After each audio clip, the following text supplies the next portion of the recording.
that has been secret until now. Obama administration lawyers argue that it is legal to kill a U.S. citizen if, quote, an informed high-level official decides that target was a ranking figure in an al-Qaeda or an associated group who posed an imminent threat of violent attack against the United States. The question isn't academic. Such a strike has took place in Yemen, September 2011, killing an alleged al-Qaeda operative, Anwar al-Awlaki and Samir Khan. Both were American citizens who had not been indicted by the U.S. government or technically charged with any crimes. This undated white paper, which was provided to members of the Senate Intelligence and Judiciary Committees last June by administration officials on the condition that it be kept confidential, is not classified, but it has been kept cloaked in secrecy along with the legal memo it's derived from, referred to only obliquely in this white paper, like at this hearing in March of last year. I still want to see the Office of Legal Counsel memorandum.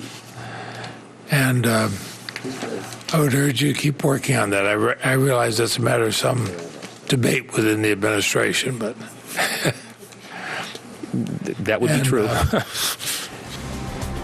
With CIA nominee John Brennan's confirmation hearing set for Thursday, the pressure on the administration to be more transparent will only increase. In the last year, administration officials have given several speeches that were designed to give the illusion of transparency on this issue about the use of force in targeted killings without being fully transparent. Brennan was the first administration official to publicly acknowledge the drone strikes, calling them, quote, ethical and just in a speech at the Wilson Center last year.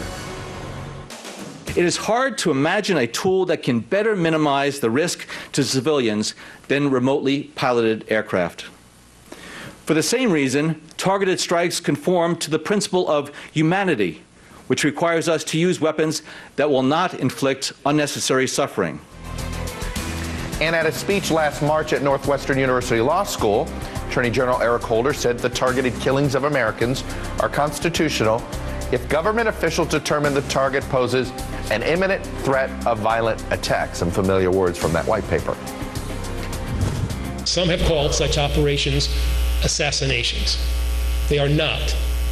And the use of that loaded term is misplaced. It is entirely lawful under both United States law and applicable law of war principles to target specific senior operational leaders of al-Qaeda and associated forces.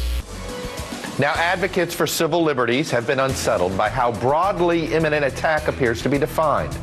According to this white paper, for instance, quote, the condition that an operational leader presents an imminent threat of violent attack against the United States does not require the United States to have clear evidence that a specific attack on U.S. persons and interests will take place in the immediate future. In addition to the suspect being an imminent threat, capture of the target must be infeasible, according to the memo. But what exactly that means is left largely undefined. Expect these questions to come up at Brennan's confirmation hearing. Whether we get to see it in the public is another story. Congress has been surprisingly silent on this issue. Very few members have demanded more transparency or oversight. Even outgoing Defense Secretary Leon Panetta acknowledged to me during the Meet the Press press pass that that's going to have to change. We only can take your word for it. You know, the transparency on this is very limited. Well, and does that need to change? There needs to be more oversight? Yeah, Congress step in? I think the way to do it, frankly, is that, in Title 10 operations, the so-called Title 10 operations, which are the military operations, I think a lot more of this can be put under Title 10, and that on Title 50, we always ought to have that capability to use a covert effort if we have to. But very limited. But I would limit that. Ahead of Brennan's hearings, 8 Democratic and 3 Republican senators have written to President Obama asking for the actual legal opinions themselves authorizing the killing of Americans. From that letter, quote, so that Congress and the public can decide whether this authority has been properly defined and whether the president's power to deliberately kill American citizens is subject to appropriate limitations and safeguards. 3 members of the Intelligence Committee signed the letter: Oregon's Ron Wyden, Colorado's Mark Udall, and Maine's Susan Collins. NBC's national investigative correspondent Michael Isikoff is the one who obtained this confidential Justice Department